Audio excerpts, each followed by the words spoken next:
When you think of Jennifer Aniston, what comes to mind? The bubbly Rachel from Friends? The gorgeous actress with the $1 million smile? The woman who seemed to have it all? Well, what if I told you that behind that famous smile lies a story of pain so deep that would break your heart? At 56 years old, Jennifer Aniston has lived through tragedies that most people couldn't even imagine. Today, we're going to talk about the real Jennifer Aniston and the heartbreaking truth behind her seemingly perfect life. Jennifer Aniston was born on February 11th, 1969, in Sherman Oaks, California. You might think being born into a Hollywood family would be like winning the lottery, but for little Jennifer, it was more like being thrown into a storm she never asked for. Her father, John Aniston, was a well-known actor, and her mother, Nancy, was also in the entertainment business. Sounds glamorous, right? Wrong. When Jennifer was just a tiny child, her family moved to New York City. But instead of the bright lights bringing joy to their home, they seemed to highlight all the cracks that were already there. By the time Jennifer turned 9 years old, her world fell apart. Her parents' marriage was crumbling, and one day, her father just left. Can you imagine being 9 years old and watching your dad walk out the door, not knowing if he would ever come back? Jennifer later said that it wasn't just his absence that hurt the most. It was the silence that followed. The house became so quiet you could hear your own heartbeat. For a little girl who was already sensitive and caring, this silence was like a knife cutting through her heart every single day. She learned way too young that people you love can just disappear without any warning. But the pain didn't stop there. Her mother, Nancy, would struggle with her own issues. She would often make harsh comments about Jennifer's appearance. She would tell her she was too heavy, that her hair looked wrong, or that she needed to stand up straighter.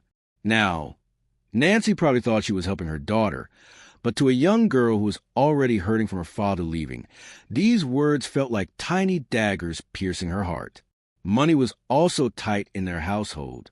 They didn't have the luxury that many people think all Hollywood families have. Jennifer learned to make people laugh, not just because she had a gift for it, but because she discovered that when people were laughing, they wouldn't notice how broken she felt inside. She became the family entertainer, the one who would crack jokes to make everyone forget about their problems, even when her own heart was breaking. As Jennifer grew up and started trying to make it in Hollywood, something happened that would scar her for life. In 1996, when Jennifer was already becoming famous, her own mother appeared on a TV talk show and started sharing private, embarrassing details about Jennifer's life.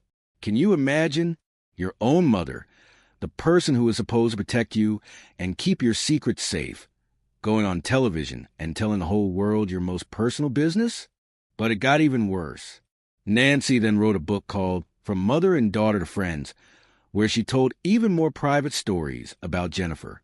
For someone who was already dealing with trust issues because of her father leaving, this felt like the ultimate betrayal. Jennifer was so hurt and angry that she didn't speak to her mother for 15 whole years.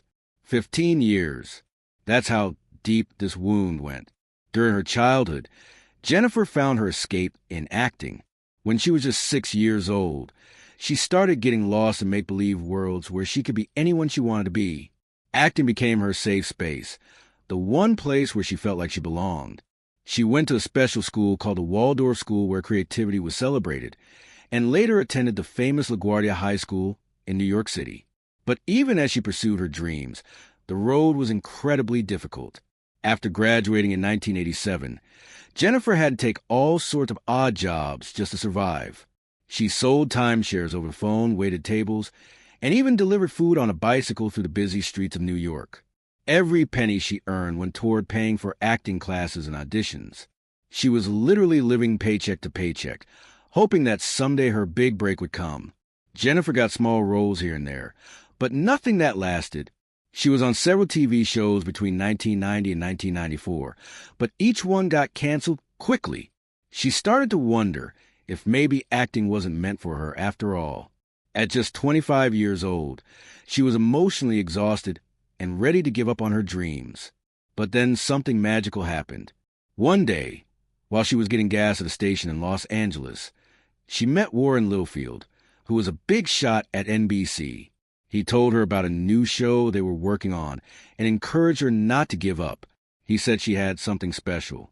That show turned out to be Friends, and it would change Jennifer's life forever. When Jennifer auditioned for Friends in 1994, she originally tried out for the role of Monica, but the producers saw something different in her. They saw her as Rachel Green, the spoiled rich girl who would grow into an independent woman throughout the show. Jennifer brought a mix of humor, vulnerability, and genuine warmth to the character that made millions of people feel like Rachel was their real friend. For 10 years, from 1994 to 2004, Friends was the most popular show on television. Jennifer became a household name, and everyone wanted to copy Rachel's hairstyles and fashion choices. By the final season, Jennifer was earning $1 million per episode, making her one of the highest-paid TV actors ever. She won awards, appeared on magazine covers, and seemed to be living the American dream. But fame came with a price that Jennifer never expected. Every single thing she did became news. If she cut her hair, it was front-page news. If she wore a certain outfit, everyone wanted to copy it.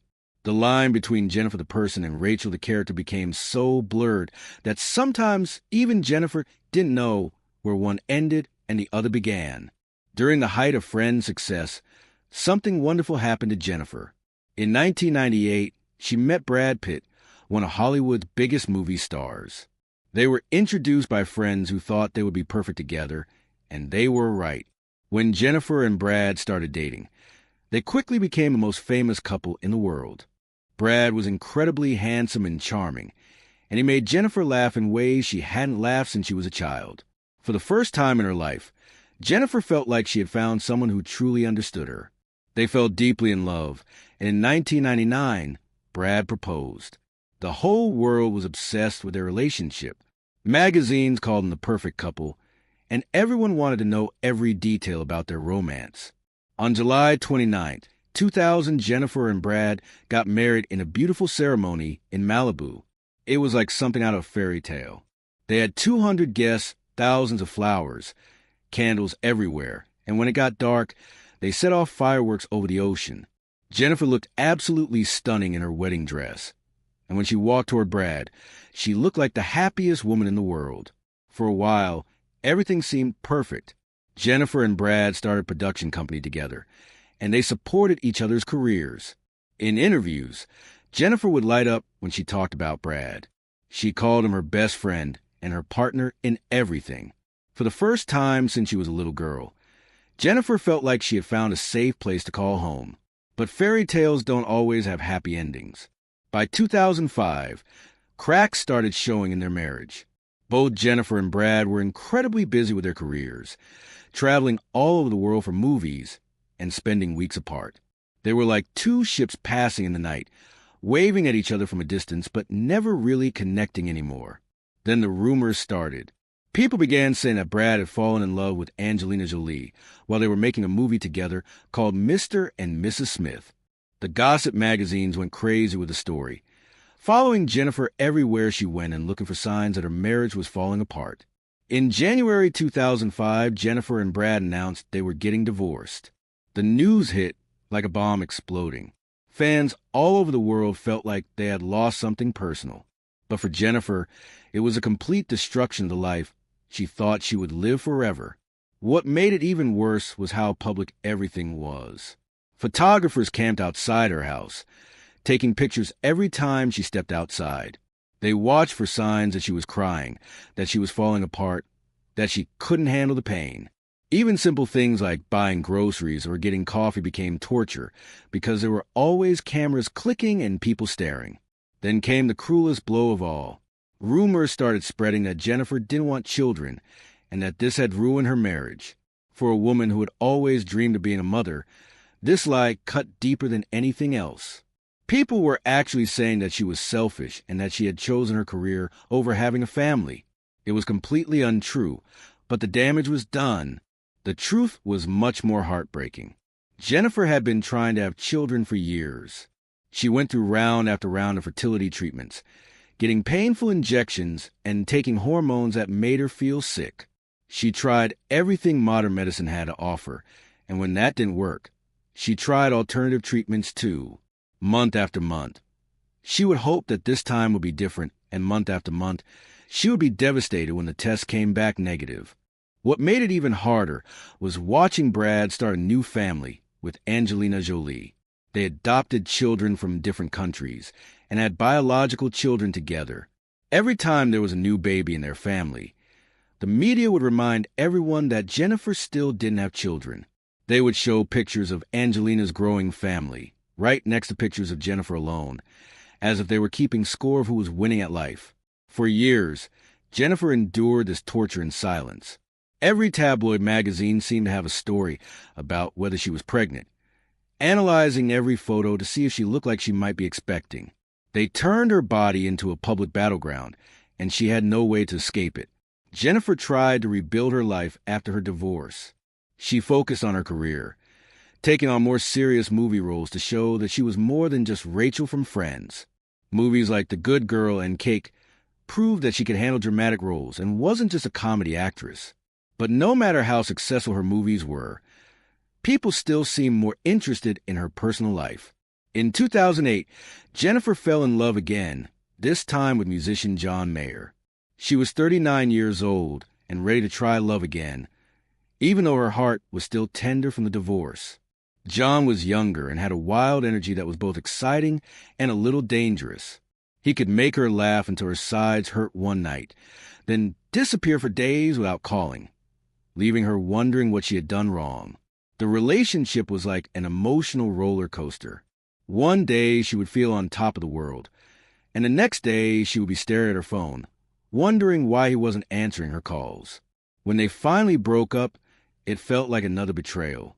She had opened her heart again, only to have it broken in a different but equally painful way. 3 years later, in 2011, Jennifer met Justin Theroux on a movie set. This time felt different. Justin was thoughtful and artistic, with a quiet sense of humor that made Jennifer feel calm and safe.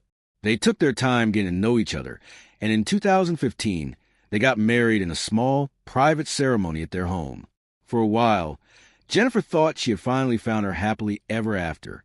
She was 46 years old, and this felt like her second chance at lasting love. She and Justin seemed to understand each other in a way that was comfortable and real.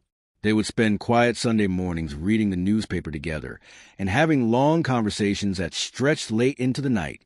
But even this love story wasn't meant to last. By 2017, just 2 years after their wedding, Jennifer and Justin announced they were separating. This time, there was no big scandal, no third person involved, no dramatic confrontation. They had simply grown apart, like two plants that need different amounts of sunlight and water to survive. At 48, Jennifer found herself divorced for the second time. The house felt too quiet again, the bed felt too big, and she had to learn once more how to live alone. But this time, she was older and wiser, and she handled the pain differently. She didn't let the hurt consume her the way it had before. Throughout all these relationship struggles, Jennifer was also dealing with the ongoing heartbreak of not being able to have children. By the time she was in her 40s, she knew that her chances of becoming a mother were getting smaller and smaller. The fertility treatments had taken a physical and emotional toll on her body and her spirit. In 2016, when Jennifer was 47 years old, she decided she couldn't stay silent anymore. She wrote a powerful essay for the Huffington Post, where she spoke directly to the world about how tired she was of being judged for not having children. She said that women are complete whether they have children or not, whether they have husbands or not. It was her way of taking back control of her own story. Then in 2022, Jennifer did something incredibly brave. In an interview with Allure magazine, she revealed for the first time that she had tried fertility treatments for years. She talked about the hormone injections, the disappointment, and the sadness that came with each failed attempt. She wished someone had told her to freeze her eggs when she was younger, but she had no regrets about the choices she made. This admission was heartbreaking because it showed the world how much Jennifer had suffered in private. While everyone was making jokes about her not having children and speculating about her relationships, she was going through one of the most painful experiences a woman can face. She was grieving the family she had always dreamed of having, and she was doing it all alone under the watchful eyes of the entire world. Today, at 56 years old, Jennifer Aniston lives a quiet life. She has a beautiful home in Bel Air that she bought after her divorce from Brad, and she recently purchased another home in Montecito from Oprah Winfrey. Her houses are sanctuaries, places where she can be herself without anyone watching or judging. Jennifer spends her days taking care of her beloved dogs, working in her garden, cooking, and doing yoga. She has learned to find peace in simple activities like organizing a drawer or trying a new recipe. She still works in Hollywood, starring in the morning show on Apple TV, which has earned her critical praise and award nominations. But the sadness is still there. Friends say that sometimes Jennifer will have days where the quiet in her house feels heavier than usual. Days when she thinks about the children she never had, the marriages that didn't work out, and the family she dreamed of but never got to create. The pain doesn't go away completely, but she has learned to carry it with grace. Jennifer has been linked romantically to a few people in recent years, but she's not actively looking for love anymore. She says never say never about getting married again, but she's not holding her breath. She has learned that her happiness doesn't depend on having a man in her life or having children. It depends on how she chooses to live each day and how she treats herself.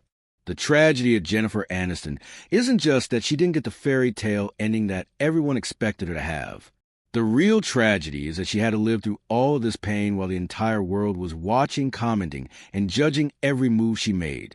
She couldn't grieve privately or heal in her own time because there were always cameras around and people wanted to know every detail of her personal business.